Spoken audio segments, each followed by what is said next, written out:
సుమారు 10 నుంచి 13 గ్రామ పంచాయతీలను ఏర్పాటు చేసుకొని స్వచ్ఛందంగా ఎవరైతే ఇబ్బందుల్లో ఉన్నవారు కొన్ని నెలలు కొన్ని సంవత్సరాలు 10 సంవత్సరాలు పైగా చెప్పులు అరిగిందాక ఆఫీసుల చుట్టూ తిరిగిన సమస్యలు ఏవైతే పరిష్కారం కావో వాటన్నిటినీ ఒక ప్రణాళికాబద్ధంగా ఏదో మీరు అప్లికేషన్ ఇచ్చారు, నేను తీసుకున్నాను, అధికారులకు ఇచ్చాను, పని అయిపోయింది అనే విధంగా కాకుండా ప్రతి అప్లికేషన్ కి నా అధికారుల నుంచి స్పందన వస్తుంది.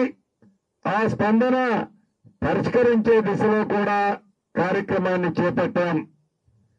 మొన్న 2 క్లస్టర్లో అత్యధికంగా ఈ ప్రభుత్వంలో ఏర్పడిన తర్వాత మొదటి విడత ఏదైతే ఇందిరమ్మ ఇల్లు 4.5 లక్షలు ఇచ్చామో ఇల్లు ఇవ్వటమే కాకుండా కట్టుకునే ప్రతి ఆడబిడ్డకి వారు కట్టిన లెవెల్ని బట్టి టెన్షన్ గా ప్రతి సోమవారం డబ్బులు ఇస్తున్నామని పూర్తి నమ్మకము విశ్వాసము ఉన్న తర్వాత ఆనాటి 10 సంవత్సరాలలో ఇల్లు ఇవ్వాలనే ఆలోచన ప్రభుత్వానికి లేని కారణంగా సుమారు 60 నుంచి 65% అప్లికేషన్లు మాకు ఇల్లు కావాలని అడిగారు. రేపు వచ్చే నెలలో 2వ విడత ఇల్లు ఇస్తున్నాం.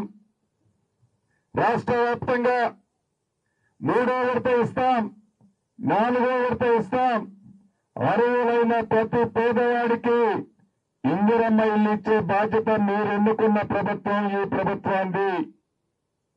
ఇల్లు ఇవ్వటమే కాదు, రాష్ట్ర వ్యాప్తంగా ఇల్లు కట్టుకున్న ప్రతి ఆడబిడ్డకి తల తాకట్టు పెట్టైనా ప్రతి సోమవారం నాడు డబ్బులు కూడా వేసే కార్యక్రమం మీరు ఎన్నుకున్న ప్రభుత్వానికి మాది.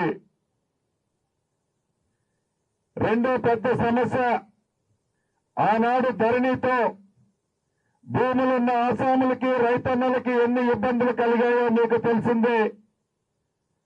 భూభారతి తీసుకొచ్చిన తర్వాత ఆ సమస్యలన్నీ ఒక్కొక్కటి చిక్కుముళ్ళు ఇప్పుతూ ఇప్పటికే చాలా సమస్యలు భూభారతి ద్వారా పరిష్కరించాం. సాదా బైనామాలు కూడా ఈ రాబోయే 30-40 రోజుల లోపే అర్హులైన ఎలిజిబుల్ ఉన్న ప్రతి సాదా బైనామాన్ని ఈ ప్రభుత్వం చిత్తశుద్ధితో పరిష్కరిస్తుంది. ఆన్లైన్ చేసుకున్న అప్లికేషన్ల గతంలో. అంతేకాదు, ప్రభుత్వం రోడ్ల కోసమో కాలువల కోసమో ప్రభుత్వ అవసరాల కోసం ఒక 10 ఎకరాలున్న సర్వే నెంబర్లో ఒక 10 కుంటలు భూమి ప్రభుత్వం ఎక్విజిషన్ చేస్తే ప్రభుత్వం డబ్బులిచ్చి తీసుకుంటే మిగిలిన 9 ఎకరాల 30 కుంటలు కూడా ప్రభుత్వ భూమి అని మనకు ఆనాడు ధరణి వల్ల పానీలో ఏర్పడింది. అటువంటి సమస్యలని ఇప్పటికే చాలా పరిష్కరించాం.